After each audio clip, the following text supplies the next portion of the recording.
Donald Trump's racist Justice Department lost again. For the second time, a federal grand jury said, hell no, we ain't indicting New York Attorney General Letitia James. This grand jury, like the one last week, did not find sufficient evidence to support the charges of bank fraud and making false statements. Additionally, on November 24th, a federal judge ruled that acting U.S. Attorney Lindsay Halligan, grossly unqualified, was unlawfully appointed, leading to the voiding of her indictment.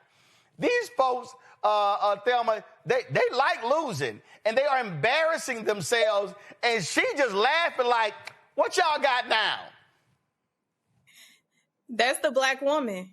When we know you ain't got shit, we gonna walk into the courtroom and we gonna have a ball looking at the foolishness that y'all are putting yourself to and through, and then we gonna come out and say, what's next? You want to keep going? I got all day. I got all night. I got all year.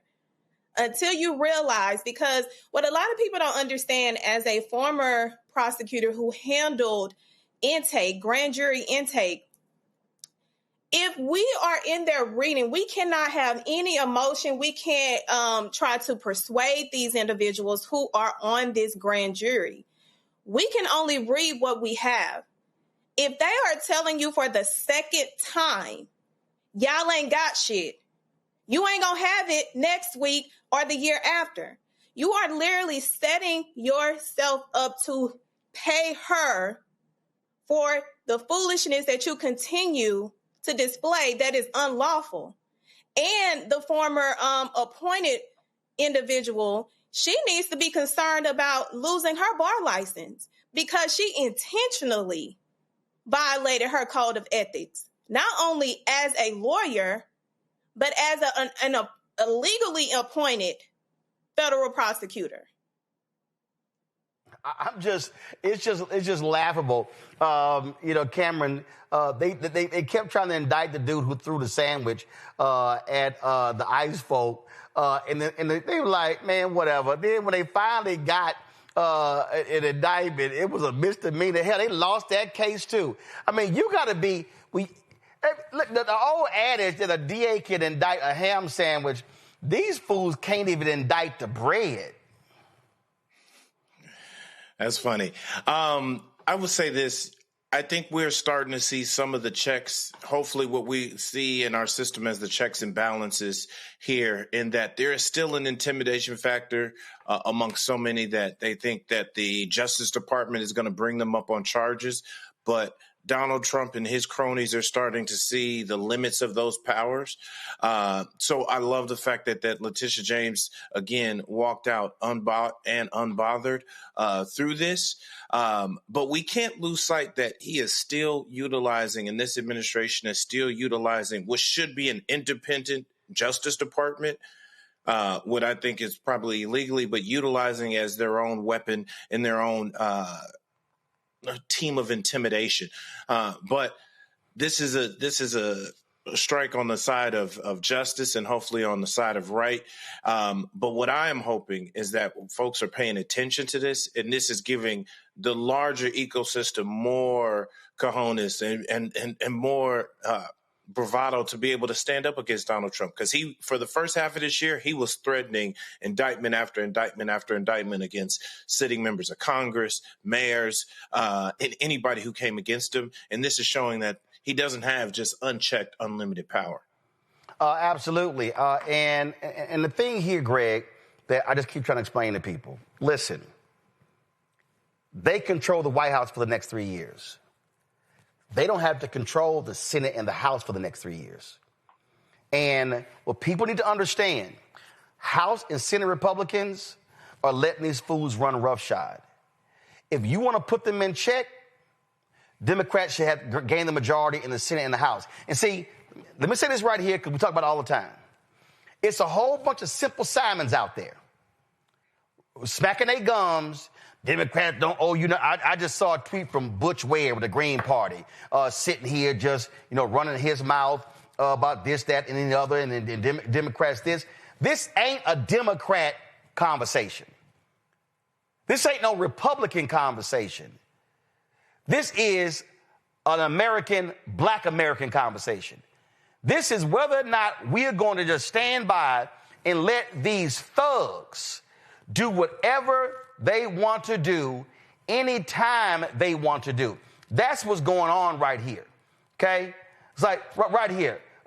Butch Ware goes, black people owe nothing to the Democrats. Stop tethering your identity to a party that gives you nothing and makes you advocate for genocidal monsters like Obama, Kamala, Crockett, Jeffries, Booker et al. Just because they happen to be black. Your blind allegiance to a party that hates you is the only thing keeping them alive.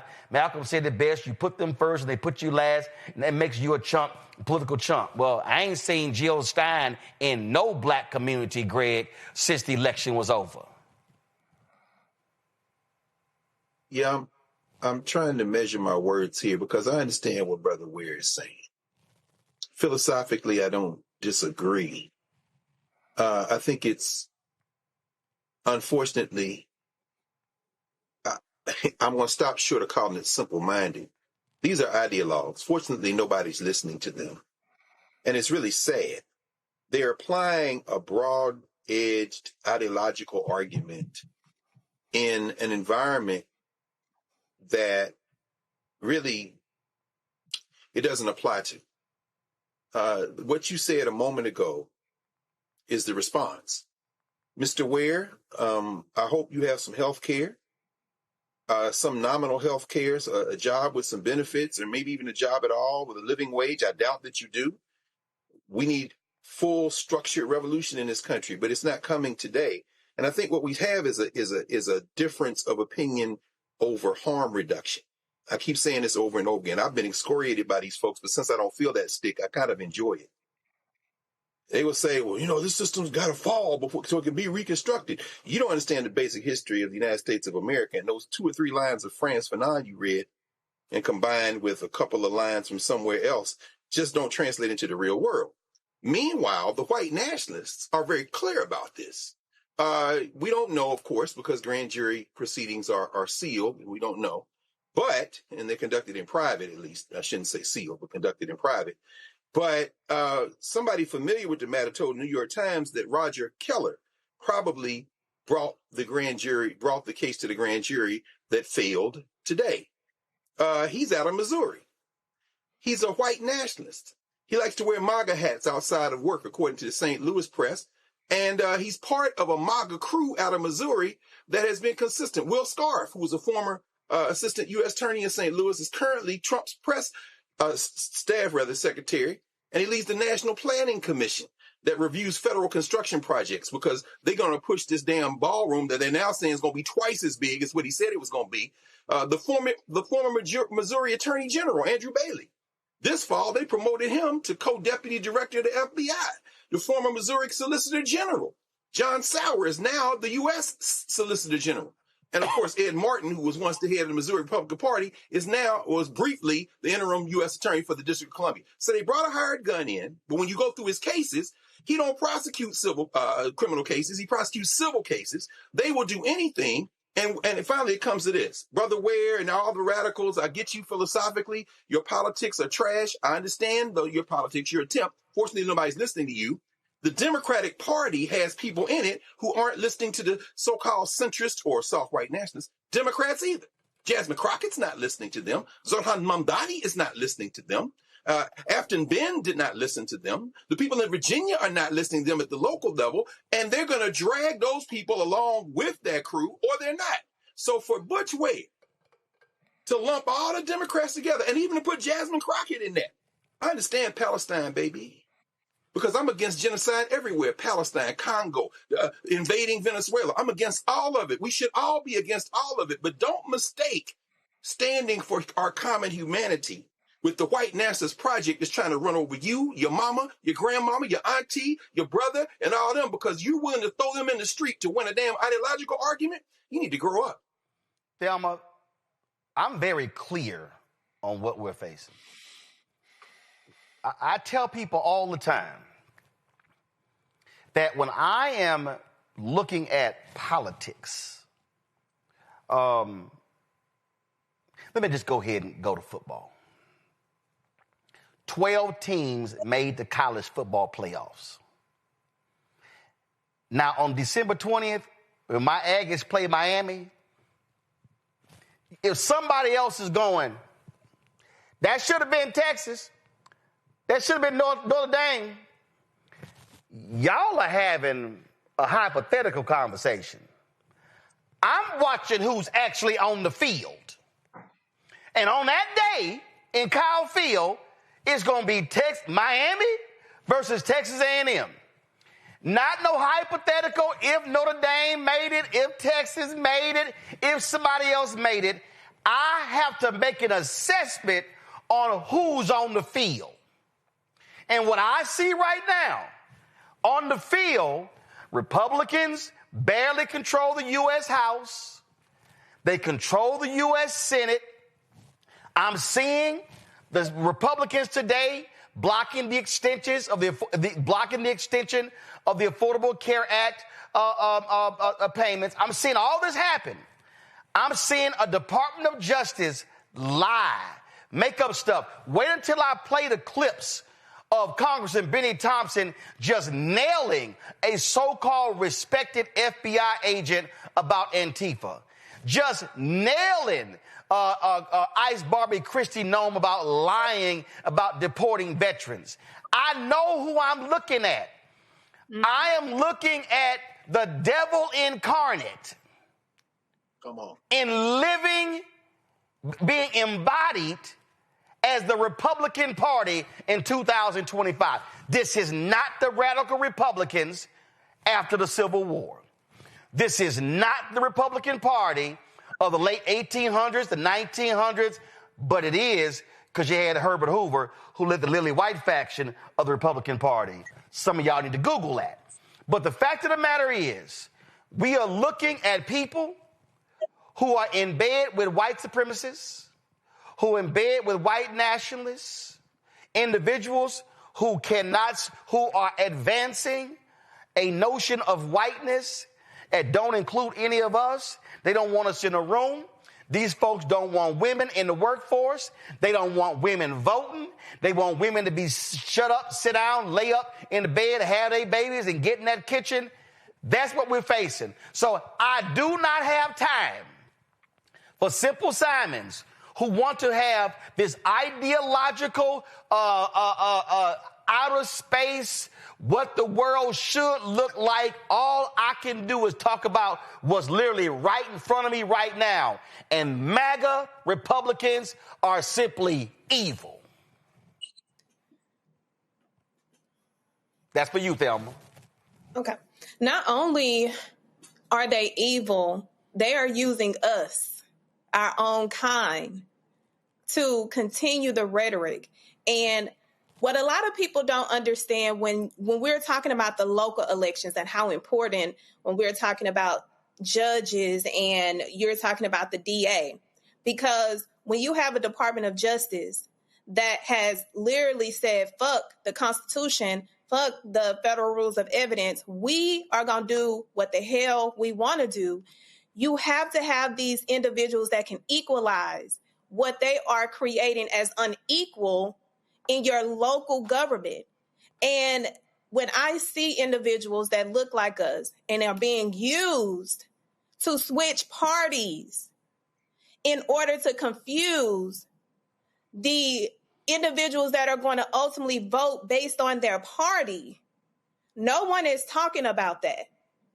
No one is talking about these Black Republicans knowing that they are in blue counties, cities, switching because they know that they can win, and you have the Republican Party, the MAGA, backing them because they know if we can get them to switch and win based off of where they are located, it's a win. So not only do we have to worry about them showing up in their true identity, we have to worry about the ones that they are paying to switch parties in order to confuse us so that they can stay in power. Because it's happening. It has happened in Dallas County. And I just want people to understand, wake the fuck up. Because just because they look like us and just because they may be blue now, look at their history. I promise you they have a red history. Look at this, Cameron. This actually was before today's vote. The Heritage Foundation sent this out. Trump has made it, y'all know I cannot call him president. Trump has made it clear to Indiana leaders, if the Indiana Senate fails to pass the map, all federal funding will be stripped from the state. Roads will not be paved, guard bases will close, major projects will stop. These are the stakes, and every no vote will be to blame. Hashtag pass the map. This is how evil. If Joe Biden,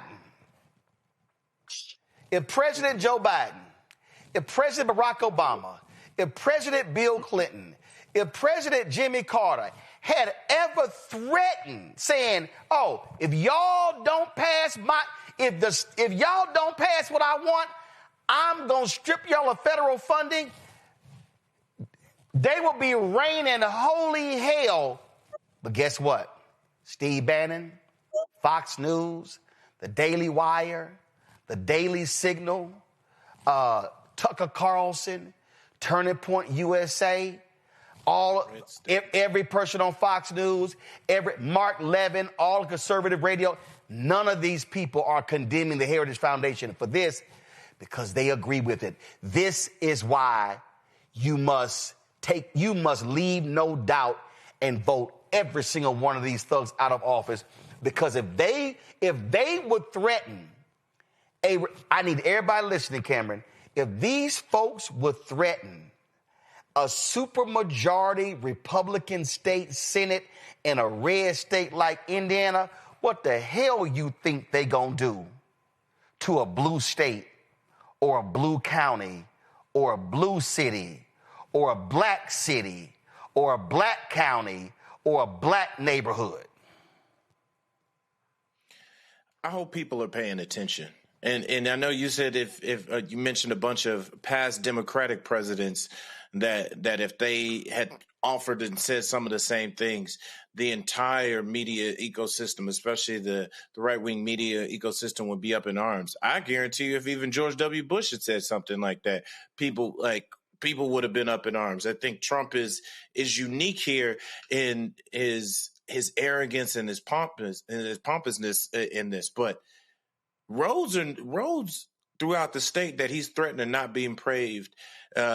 These projects and these infrastructure projects in the federal funding, the school projects, this affects everybody in Indiana. So I'm really hoping that if Indiana voters and voters around the country are waking up, that if the president of the United States is threatening to take away funding, this doesn't just hurt, Democrats. This doesn't just hurt independents. This doesn't just hurt black people. This doesn't just hurt Latinos. This hurts the entire states. A road that's not being paved or a school that's not being funded, an infrastructure project that's stripping away good jobs.